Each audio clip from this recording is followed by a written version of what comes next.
Well, welcome back to Luther Sewell's Woven in Time by Dugan.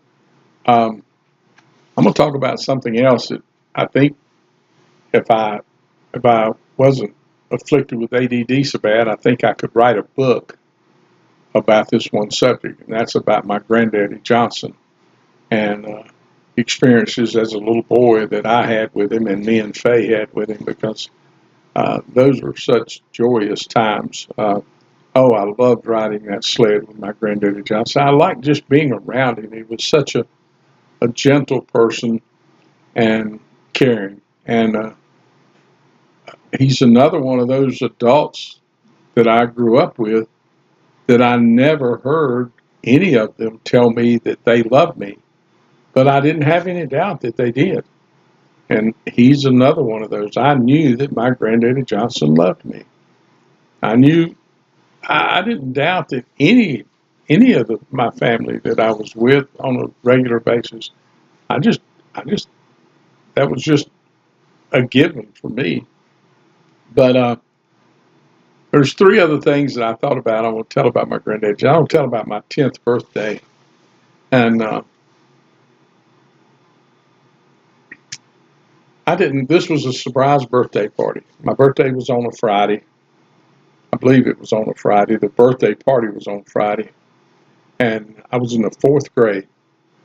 And Miss Clapp, my teacher, she sent me to somewhere to run an errand to the principal's office or to take something to another teacher. Uh, she gave me an excuse to leave the room. And when I went out of the room,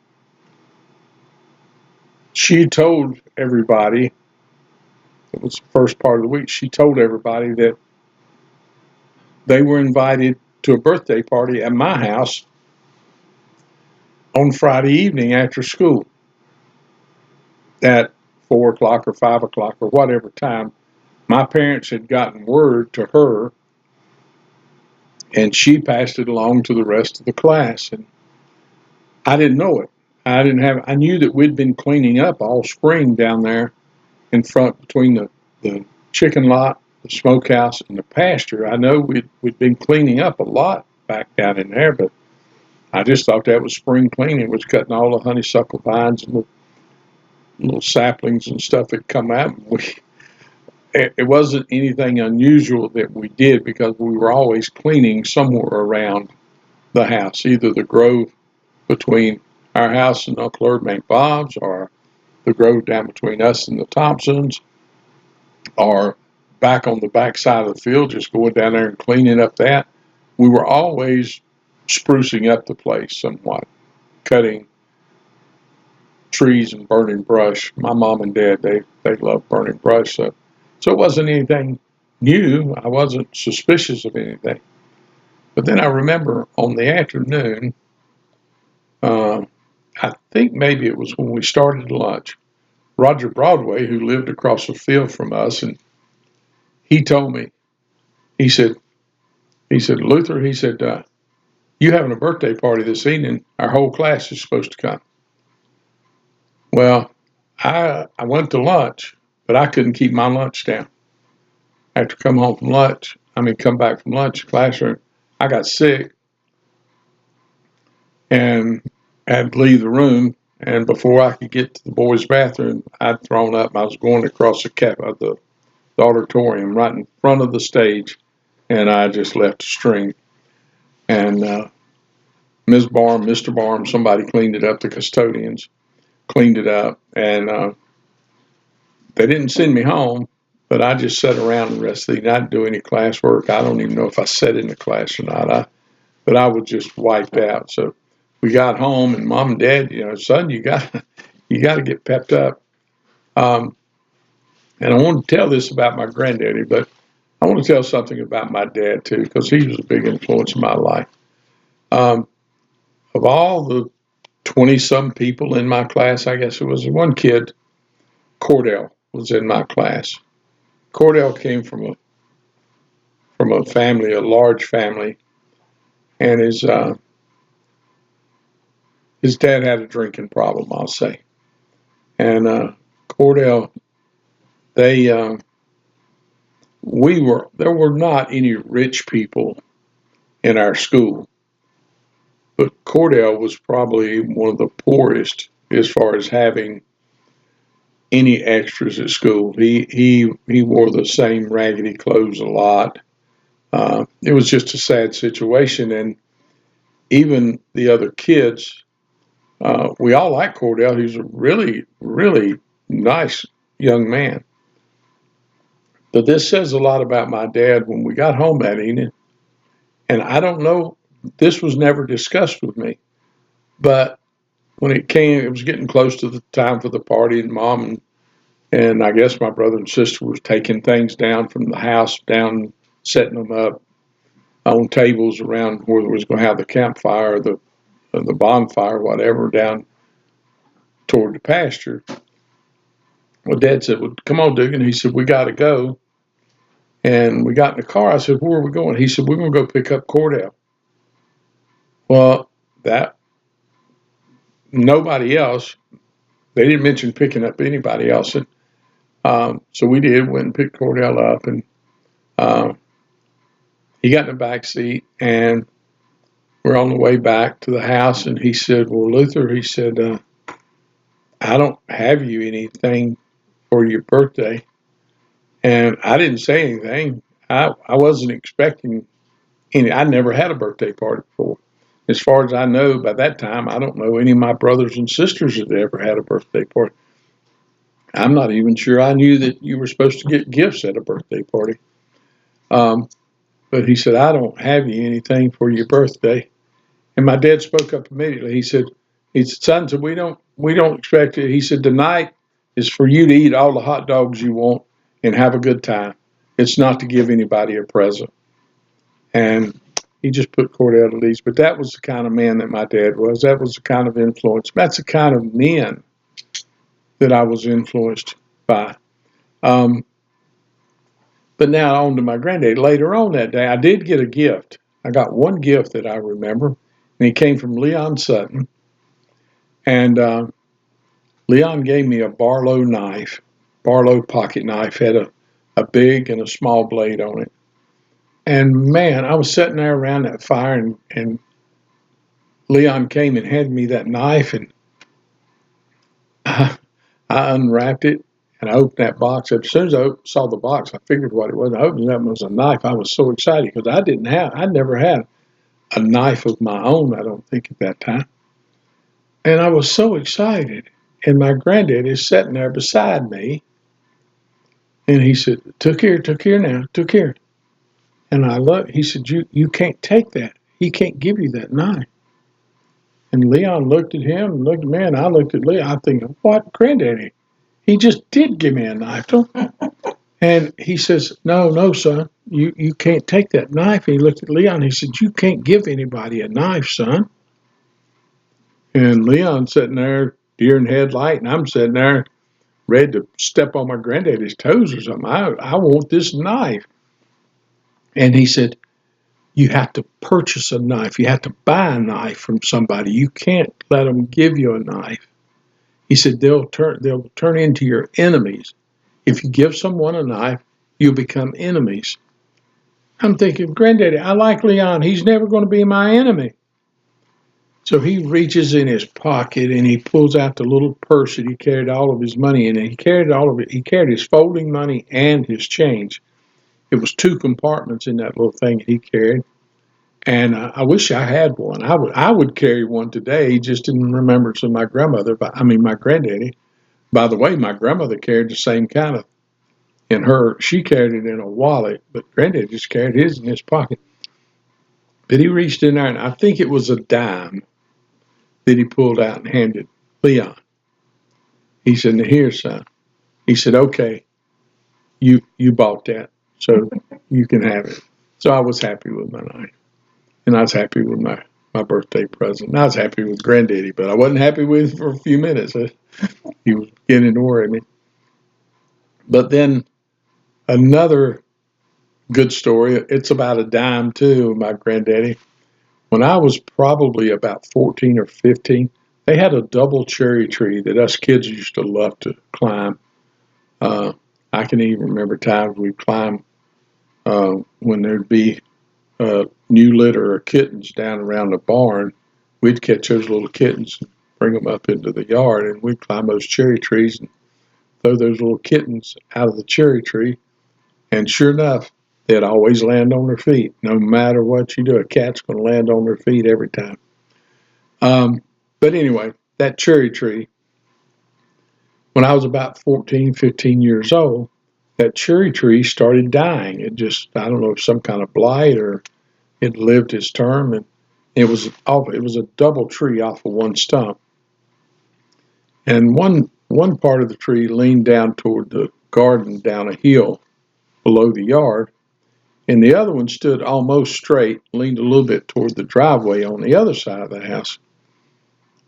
So grandmother asked me if I'd cut that tree down. It had died. One of them was completely dead, and the other one was almost dead. It had a few green leaves on it, but it was almost dead. So I went down there with my axe, and I notched the tree, and I was all by myself. Daddy was working, and Granddaddy was still working at that time, I guess. Um, I'm almost sure he was. Um, so I'd go down there in the evenings after school, and grandmother was there. And I notched the tree, and I eventually, with one little pruning saw, just a one-man pruning saw, I hacked that tree down, or sawed it down little by little, and it fell. I trimmed it up with my axe, cut all the limbs off of it, carried the limbs and threw them down the hill toward the old garden. And then I cut that tree up in pieces, and small enough pieces, with my pruning saw. And this tree was probably 10 inches in diameter. Both trunks was probably at the bottom was close to 10 inches in diameter. But I cut them up small enough pieces of, sections of wood, maybe 6 feet long, that I could roll. I could handle enough to roll them and roll them off the yard down that hill and just let them lay there and rot. So then I started with a second tree. And now, reminding you, my grandmother just asked me to cut those trees down. She didn't offer me any money, and I didn't expect any money. She would pay me to mow her yard once in a while, but she didn't. Money wasn't mentioned, and there were lots of things that was done around grandmother and granddaddy's house that we didn't get any pay for. We never expected pay for it, and I didn't expect any pay for this. But I notched the second tree, and I threw it, and I managed not to throw it across the driveway, but it was more down toward the old garage than it was the way I really wanted to throw it. It was impossible to throw it the way I wanted to throw it unless I tied it off, and I didn't have any way of tying it off or any help to tie it off and get it pulled that way. So I notched it and cut it as best I could, and it fell. Didn't hit anything, and that was the success of it, that I didn't hit another tree or the garage or the house, because it was close enough to hit the house. Many places it could have hit any point of that house all the way across the back of the house. But I got it down, and I trimmed it up with the axe, and I cut it up and I rolled it down there. Well, I finished one Saturday morning. I went down there one Saturday morning, and I think I had like a couple more cuts to make on the trunk and roll them away, and I had them. Now, I love to go down there and eat apple jelly, and with my grandmother, she would apple jelly on toast. She would make toast and eat apple jelly on toast, and I love doing that. So I went down there early on Saturday morning. When I got up, that's the first thing I did. I took off, went down there, and cut that tree into pieces where I could handle it and rolled them down. I got it cleaned up. Went inside and told grandmother it was cleaned up. Me and her sitting there, we eating apple jelly and talking, and may have been drinking coffee. I don't know, because my grandmother drank coffee. She drank coffee, but she put a lot of cream in hers. My granddaddy drank his straight, just black coffee. She put a lot of cream in hers. And back then, when I drank coffee as a youth, whatever anybody else was drinking, that's the way I'd drink it. It didn't matter to me. But we're sitting there eating apple jelly and toast, and Granddaddy walked in, and I don't know where he had been. He wasn't outside when I was, he wasn't out there with me anyway when I was finishing that tree up. I don't know if he was down at the barn, or he had walked up on the hill. I don't remember seeing him before he walked in the kitchen.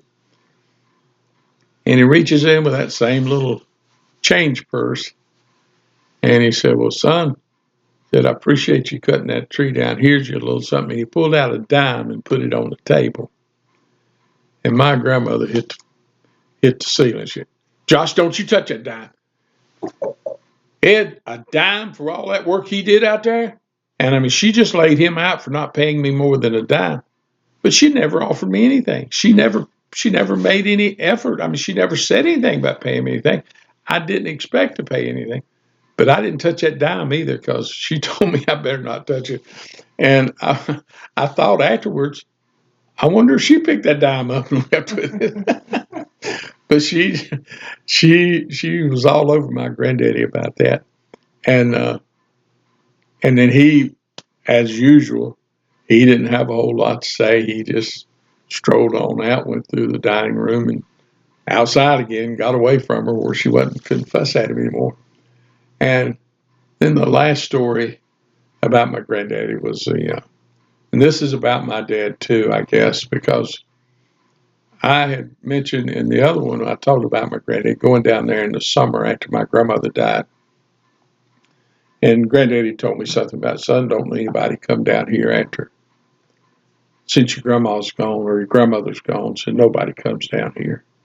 And that made me feel bad, and I went home and told mom and dad, or told mom anyway. Well, it wasn't long after that my dad worked second shift, so he had to be at work at 3 o'clock, and he'd leave home about 2:30. It probably took him 15, 20 minutes to get to work. But he got to where he'd leave a little bit earlier, and every day when he'd leave, or most every day, I won't say he did it every day, but most every day when he'd go to work, he'd go down to Mr. Johnson's house. My daddy called my granddaddy called him Mr. Johnson or Mr. Ed, and he'd go down to Mr. Johnson's and just go by and see him, see how he's doing, and he'd do that most every day. And in December of 1964, my grandmother died in January of '64. And it was in the spring of the year that Granddaddy told me nobody came to see him since grandmother was gone. But Dad would go down there about every evening or afternoon when he started to work. And this one day in December, when he got to work, he called my mom and told my mom, said, "Ear, said, when you see Gravy, or when Gravy comes home, tell him to go down and check on your dad." Said he's not feeling good. Said he hadn't got out of bed when I got down there. He'd been in bed all day and was not feeling good. "Tell Gravy to go down there and check on your daddy." So when he got home, I don't remember if Mom didn't tell Gravy or she did tell Gravy, or if Gravy went or didn't go, or whatever. But when my daddy got home from work about 11:30 that night, he asked Mom about Granddaddy. Did anybody go see him? And Mom said, "I don't know if they did or not." So he said, "Well, I'm going back down. I'm gonna go check on him." He said he hadn't got out of bed yet, and I'm worried about him, so I'm gonna go check on him. Mom said, "Well, I'm gonna go too." So uh, they went down there, and Granddaddy still hadn't got out of bed. And again, I don't know if Gravy had been to see him. I don't know. I don't remember any details or uh, any talk about it one way or another, whether he had gone or not. But anyway, they got word to my uncle or my Aunt Bob and to Gravy by then, and they uh, they got Granddaddy to the hospital, uh, and that was the last night that my granddaddy lived, because in the early morning of December the 12th, 1964, my granddad passed away. And then I was living with my Aunt Hinky and my cousin Linda Kay. And we got a call. I think Hinky woke me up about 3 o'clock in the morning and told me that, get up, get ready, we're going to Greensboro. Daddy just died. So, but that's some more stories about my granddaddy and about my dad, too. Uh, it's about history of our family. It's about my history and the influences I had in my life. And there's no reason that I shouldn't be a better person than I am today with the influences I had, because I had some fantastic people influencing me in my life. Please like, subscribe. We think you're all right. Give me suggestions of what I can do better. I really want to do better. I know I've been told that I need to be more like me, and usually I'm so much like me, people can't stand it. So, but I'm going to try to be more like me and more enthusiastic. Tell me what I can do to make you want to listen more. If it's shortening the messages, if it's lengthening them, if I need to do a marathon, I'll even try that. Whatever I can do. Please like, subscribe. Uh, Subscriptions are kind of at a plateau right now, so I'd really like to see some subscriptions increased. Um, but let me hear from you one way or another. Even if it's by telephone, I'll even take those calls. And in the meantime, from now till I see you again or you see me again, y'all be pretty.